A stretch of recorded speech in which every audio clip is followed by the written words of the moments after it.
Selamat pagi, Kompas Bisnis hadir ke hadapan Anda bersama saya, Asri Gunawan. Saudara, Bank Indonesia memperkirakan kenaikan PPN menjadi 12% tidak akan berdampak besar pada laju inflasi tahun 2025. Hal tersebut disampaikan Deputi Gubernur Bank Indonesia Aida Suwandi Budiman dalam konferensi pers di Kompleks Gedung Bank Indonesia Jakarta Pusat Rabu 18 Desember 2024. Kenaikan PPN 12% diperkirakan akan menyumbang inflasi sekitar 0,2%. Menurut Bank Indonesia, angka ini tidak besar karena masih sesuai sasaran.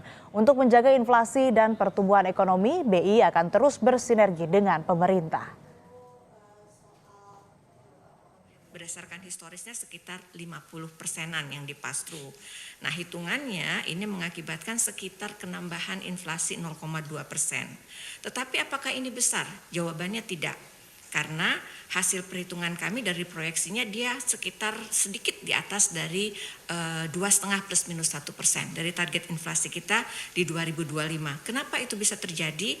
Karena jangan lupa juga ada faktor-faktor lain yang mempengaruhi. Dari Bank Indonesia terus akan melakukan konsistensi antara kebijakan moneter dalam mengarahkan ekspektasi inflasi supaya tetap 2,5 plus minus 1. Dan yang paling penting juga sinergi antara pemerintah dan Bank Indonesia di pusat maupun di daerah sehingga kita bisa menjaga yang kita sebut harga pangan bergejolak, PDB.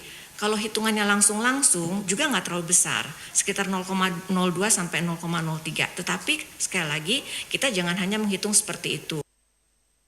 Kenaikan PPN 12% dipastikan berlaku mulai Januari 2025 dengan insentif bantuan sosial. Bagaimana dasar hitungan fiskal kebijakan ini? Kompas Bisnis bertanya langsung pada Kepala Badan Kebijakan Fiskal Kementerian Keuangan, Febrio Kacaribu. Selamat pagi, Pak Febrio, apa kabar? Selamat pagi, baik. Apa kabarnya? Baik, Pak. Saya ingin berangkat dari isu sehari-hari dulu nih, Pak. Ada kebingungan di masyarakat. Beras premium yang biasa dibeli oleh masyarakat di warung maupun gerai, ini akan kena PPN 12% atau tidak, Pak? Tidak. Jadi beras yang mahal banget yang akan kena. Jadi contohnya beras yang kalau harga biasa kan 10.000, 12.000. Beras premium itu sekitar berapa sekarang? 13.000, 14.000. Tapi kalau beras yang 100.000, misalnya beras shiratake, itu yang akan kita sasar.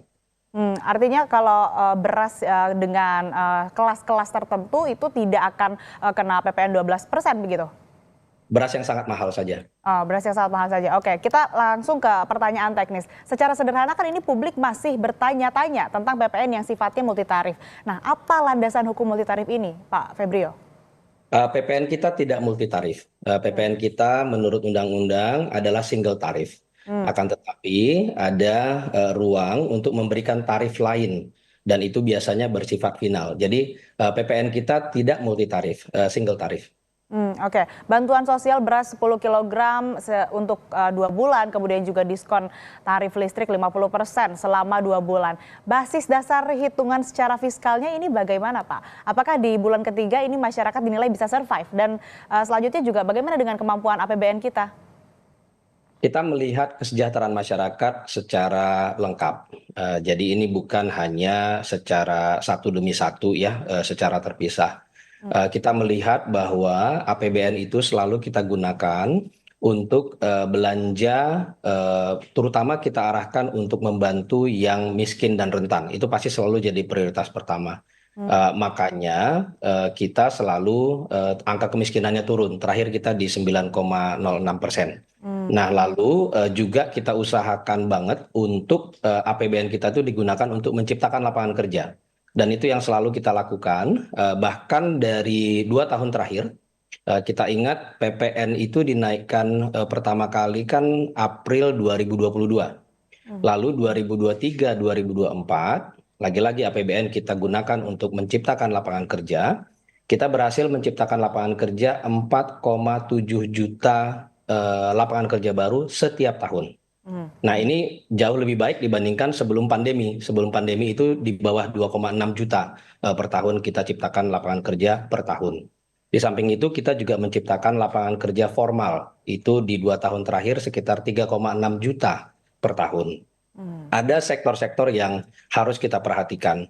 Makanya insentif yang kita berikan, yang langsung dirasakan oleh masyarakat, kita desain sedemikian rupa, ada yang langsung ke masyarakat miskin dan rentan, seperti tadi yang bantuan beras dalam 2 bulan. Lalu ada juga dalam bentuk diskon listrik, ini bukan hanya miskin dan rentan, bahkan kelas menengahnya juga dapat, karena ini 81 juta pelanggan yang akan mendapatkan diskon listrik 50% itu. Lalu kita juga melihat bahwa ada sektor-sektor yang masih agak lagging, yang berat, yang challenging. Kalau sektor-sektor lain sudah relatively oke, misalnya tadi saya bilang 4,7 juta tenaga kerja baru tercipta setiap tahun di 2 tahun terakhir.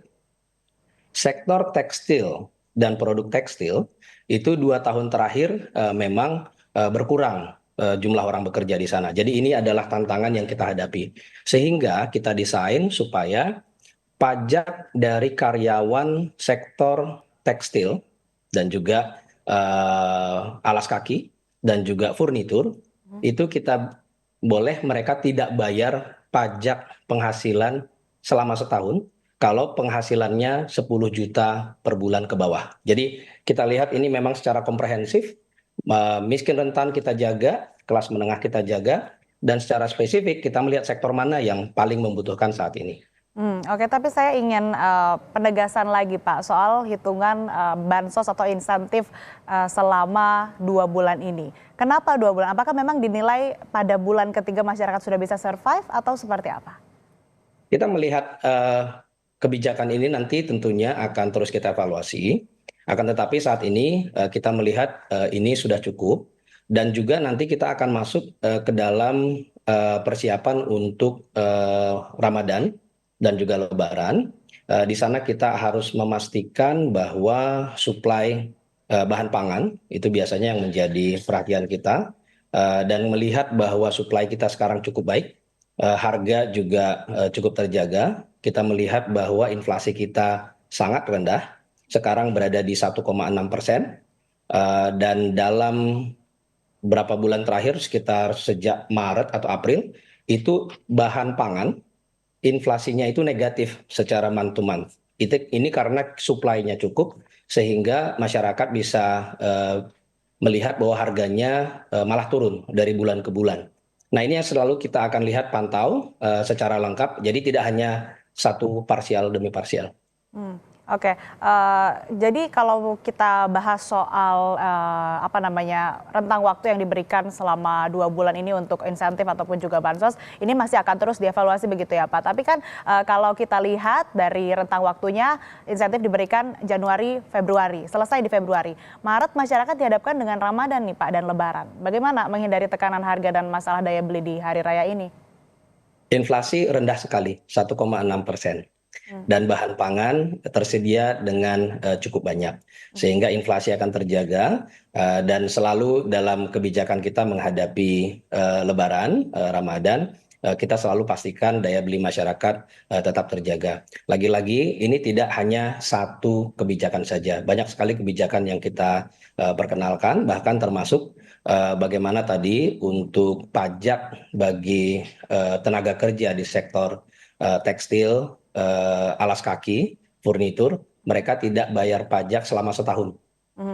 Lalu kita juga berikan diskon pajak untuk masyarakat beli rumah. Jangan lupa kita masih punya 200.000 rumah yang tersedia untuk masyarakat berpendapatan rendah untuk dibeli sepanjang tahun 2025. Itu dengan diskon bunga, mereka bayarnya hanya 5% bunga untuk membeli rumah. Nah, ini selalu kita siapkan. Dan bahkan tahun ini juga kita perpanjang untuk masyarakat yang ingin membeli rumah, terutama kelas menengah atas, dalam desainnya untuk PPN DTP yang 100%, juga 50% sampai akhir tahun. Sehingga kita paketnya memang lengkap, jadi bukan hanya satu demi satu saja. Oke, selanjutnya kami juga butuh penjelasan dan penegasan lagi Pak. Bagaimana dengan kemampuan APBN kita? APBN akan kita kelola, kita punya APBN dengan defisit 2,53% untuk 2025. Kita punya target untuk inflasi di sekitar 2,5%. Kembali saya ingatkan saat ini kita berada di 1,6%, sehingga kita punya banyak ruang. Kita justru butuh memastikan bahwa masyarakat bisa menambah aktivitas untuk belanjanya supaya kemudian lebih menggerakkan lagi perekonomian. Kita tahu bahwa supply dari bahan pangan ini tersedia dengan baik, makanya inflasi bahan pangan dalam beberapa bulan terakhir bahkan deflasi, sehingga kita bisa menjaga daya beli masyarakat secara konsisten. Oke, lebih lanjut kita akan bahas lagi Pak Febrio, tapi kita jeda sejenak. Tetaplah di Kompas Bisnis, saudara.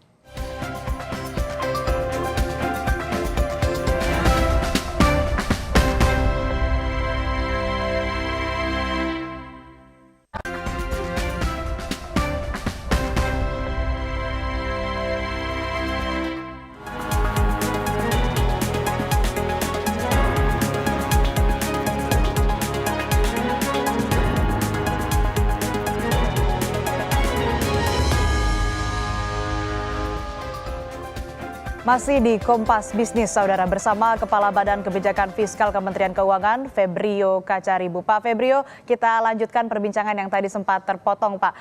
Ini kan proyeksinya negara akan dapat 75 triliun rupiah dari PPN. Hitungannya bagaimana?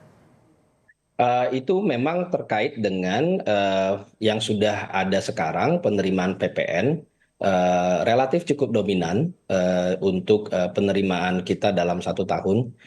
Itu bisa sekitar di atas 700 triliun setahun, mulai dari PPN dalam negeri dan juga PPN impor. Nah, ini tentunya akan lebih penting saya ceritakan adalah ini akan digunakan untuk pembangunan, dan ini akan digunakan untuk belanja bagi masyarakat, terutama tadi kita lihat ya, kalau kita perhatikan bahwa belanja pemerintah itu selalu tema perlinsosnya tetap sangat kuat, itu tadi terutama untuk miskin dan rentan.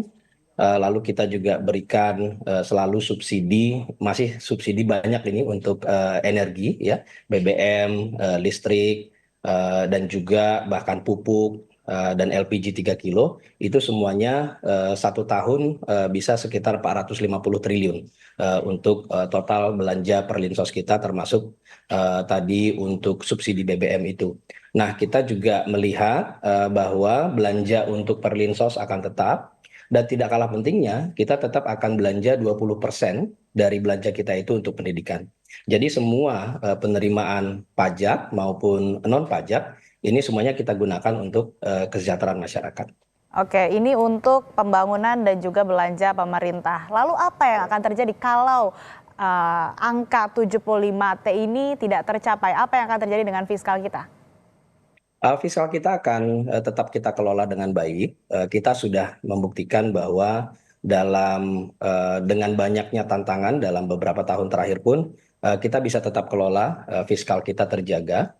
Misalnya kalau kita bandingkan di tahun 2022 ketika harga komoditas sangat tinggi, inflasi sangat tinggi waktu itu, dan kita harus juga menaikkan harga BBM di September 2022. Inflasi waktu itu berada di 5, sekian persen, akan tetapi kemudian tahun 2023, 2024 kita berhasil turunkan ke sekitar 2, sekarang kita berada di 1,6% untuk inflasinya. Nah, kalau kita lihat secara fiskal, defisit kita sangat terjaga. Kita lihat bahwa walaupun kita sejak dihadapkan pada COVID waktu itu, belanja kita melonjak sangat tinggi, akan tetapi defisit kita yang tadinya kita janjikan akan kembali di bawah 3% dalam 3 tahun, ternyata dalam 2 tahun kita sudah berhasil membawanya ke bawah 3%. Dan defisit ini di tahun 2023 juga relatif sangat manageable, berada di bawah 2%. Saat ini kita justru di tahun 2024 tetap akan menjaga defisitnya berada di bawah 3%.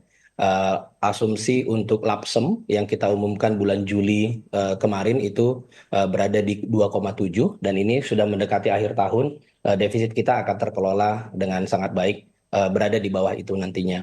Nah, untuk 2025 kita sudah punya APBN dengan defisit 2,53%, dan ini pengelolaannya akan terus kita lakukan secara prudent seperti yang sudah kita lakukan bertahun-tahun. Oke, tapi karena gini Pak, karena ada kekhawatiran terhadap konsumsi rumah tangga, apalagi juga terkait dengan daya beli masyarakat kelas menengah begitu Pak Febrio. Apakah tidak ada kekhawatiran ataupun juga mungkin antisipasi yang akan dilakukan? Penerimaan negara relatif cukup terkelola. Tahun ini kita sudah melihat arahnya nanti cukup akan baik gitu ya. Dan kita juga tentunya kembali ke poin bahwa penerimaan negara itu bukan demi penerimaan negara, tetapi demi untuk bisa kita belanjakan untuk kesejahteraan masyarakat, menciptakan lapangan kerja. Tadi saya sudah tunjukkan bagaimana 4,7 juta lapangan kerja baru setiap tahun dalam 2 tahun terakhir itu kita ciptakan. Tentunya inflasi juga harus kita jaga rendah dan angka kemiskinan kita harus pastikan turun. Daya beli masyarakat kita jaga terutama dengan memastikan bahwa inflasi itu terjaga tidak naik tinggi. Oke, sebelumnya kan tadi Pak Febrio juga menyebutkan bahwa hasil dari kenaikan PPN ini kan untuk untuk kebutuhan masyarakat besar lah ya. Tapi apakah kenaikan PPN ini juga berhubungan dengan kebutuhan anggaran makan bergizi gratis dan juga permintaan banyak kementerian atas tambahan anggaran? Semua belanja dalam APBN itu kita kelola dalam kelompok besarnya APBN tersebut. Belanja yang kita akan lakukan sesuai dengan arahan Pak Presiden, terutama dengan Asta Cita, tema yang sudah kita dorong, terutama untuk tahun 2025 adalah ketahanan pangan. Itu jelas, kita ingin memastikan bahwa swasembada pangan itu bisa kita capai dan kita pertahankan, khususnya beras. Kita juga harus lihat bahwa ini bukan hanya masalah pencapaian dalam 1 tahun, tetapi swasembada yang berkelanjutan. Makanya spending kita akan banyak kita arahkan untuk membangun ekosistem supply chain dari ketahanan pangan, mulai dari hulu sampai hilir, mulai dari sawahnya, pembibitannya, sampai kemudian irigasinya, lalu juga sampai mengelola bagaimana harganya stabil di masyarakat. Dan kita juga melihat bahwa ketahanan pangan ini adalah tema yang sangat penting dalam situasi global yang sangat tidak menentu saat ini, di mana kita harus pastikan bahwa ketika ada gejolak global, harga pangan bisa tinggi, jangankan tinggi, supply-nya pun belum tentu bisa kita dapatkan, menjadi sangat penting bagi Indonesia dengan negara yang sebesar ini untuk memastikan ketahanan pangannya juga terjadi. Tema kedua yang tidak kalah pentingnya adalah ketahanan energi. Kita termasuk negara yang relatif sangat generous dalam memberikan subsidi bagi masyarakat untuk energinya. Tadi saya sudah sampaikan, kita 1 tahun bisa sekitar 400 triliun subsidi BBM, termasuk LPG di dalamnya, belum lagi subsidi pupuk dan juga subsidi kredit usaha rakyat. Sehingga belanja kita akan tetap kita arahkan untuk kebutuhan masyarakat, untuk menciptakan lagi-lagi lapangan kerja dan menurunkan kemiskinan. Oke, Pak, tahun depan tidak hanya PPN aja yang naik, ada beberapa pungutan juga yang naik begitu. Pertanyaannya, apakah ada stres tes ke daya beli masyarakat dan juga penerimaan negara? Kita melihatnya lagi-lagi secara lengkap. Perekonomian kita harus tumbuh. Makanya di dalam APBN 2025, ketika kita bisa mengatakan bahwa target kita adalah pertumbuhan ekonomi minimal 5,2%, lalu inflasi berada di 2,5%, lalu angka pengangguran juga harus kita jaga terus turun. Saat ini kita berada di 4,6%, itu relatif cukup rendah bagi banyak negara berkembang. 4,6% adalah angka pengangguran yang relatif rendah, sehingga kita terus akan bisa menjaga pertumbuhan ekonominya itu adalah karena aktivitas ekonomi masyarakat. Sehingga tidak mungkin kita bisa mendapatkan pertumbuhan ekonomi kalau masyarakatnya tidak meningkat daya belinya. Jadi ini memang sesuatu yang secara komprehensif kita melihatnya, mulai dari aktivitas ekonominya, harga juga harus stabil, belum lagi kita harus menghadapi kemungkinan risiko dari global yang harus kita antisipasi. Kita setiap tahun, sejak tahun 2022 terutama kalau kita lihat setelah COVID, gejolak global nggak tanggung-tanggung. Di 2022 setelah COVID, kita melihat harga komoditas sangat tinggi, kita melihat harga BBM sangat tinggi, kita melihat harga bahan pangan sangat tinggi, dan bahkan susah untuk dicari. Tahun 2023 lagi-lagi masih kelanjutan dari geopolitik, perang di Ukraine dan juga ada perang di Middle East juga sudah mulai memanas. Saat ini di tahun 2024 juga sama. Lalu dengan ada terpilihnya Trump, kita menghadapi memang tantangan yang terus akan ada secara global. Dengan demikian, APBN yang kita kelola itu memang harus untuk pertumbuhan ekonomi, kesejahteraan masyarakat, walaupun tantangannya akan tetap ada. Oke. Untuk aturan teknis PMK kapan keluar, Pak? Mengingat kan akhir tahun ini sudah di depan mata begitu. Ya, pemerintah harus kerja keras untuk cepat menyelesaikan peraturan-peraturannya. Segera ini. Kira-kira cukup nggak untuk sosialisasi pelaksanaannya? Cukup. Ada yang mungkin Bapak ingin disampaikan terkait dengan PPN 12% ini, baik itu untuk keyakinan dari masyarakat untuk tetap mungkin mempertahankan konsumsi rumah tangganya? Ya, kita tadi sudah melihat bersama-sama ya bahwa ini adalah paket kebijakan yang lengkap. Tidak hanya kita menaikkan PPN-nya, tetapi juga kita pastikan bahwa penerimaan negara yang kita hasilkan itu adalah untuk kesejahteraan masyarakat. Bahkan dalam jangka pendek, sebelum nanti kita harapkan juga terus di tahun 2025 sampai akhir tahunnya, dalam jangka pendek pun kita langsung siapkan bantalan bagi masyarakat supaya mengurangi shock. Bagaimana kita berikan bantuan beras, bantuan diskon listrik, bahkan juga untuk sektor tekstil tadi, tenaga kerjanya tidak bayar pajak sepanjang 1 tahun. Untuk yang 10 juta ke bawah, kita juga sediakan terus rumah murah bagi masyarakat berpendapatan rendah, itu 200.000 FLPP setahun, bayar bunganya cuma 5%. Lalu juga kita sediakan masyarakat kelas menengah untuk bisa beli rumah dengan harga sampai 5 miliar, tapi kita kasih PPN DTP hanya sampai 2 miliar pertamanya, 100% di 1 Januari sampai akhir Juni, lalu setelah itu nanti 50% diskonnya. Ini terus akan menggerakkan perekonomian masyarakat dan juga daya beli akan bisa terus terjaga, sehingga pertumbuhan ekonomi kita juga akan bisa terus berkelanjutan. Oke, jadi pemerintah berjanji ya untuk penerimaan negara termasuk kenaikan PPN menjadi 12% ini untuk kesejahteraan masyarakat. Baik, terima kasih Kepala Badan Kebijakan Fiskal Kementerian Keuangan Febrio Kacaribu. Terima kasih Pak telah bergabung bersama kami di Kompas Bisnis. Sehat selalu.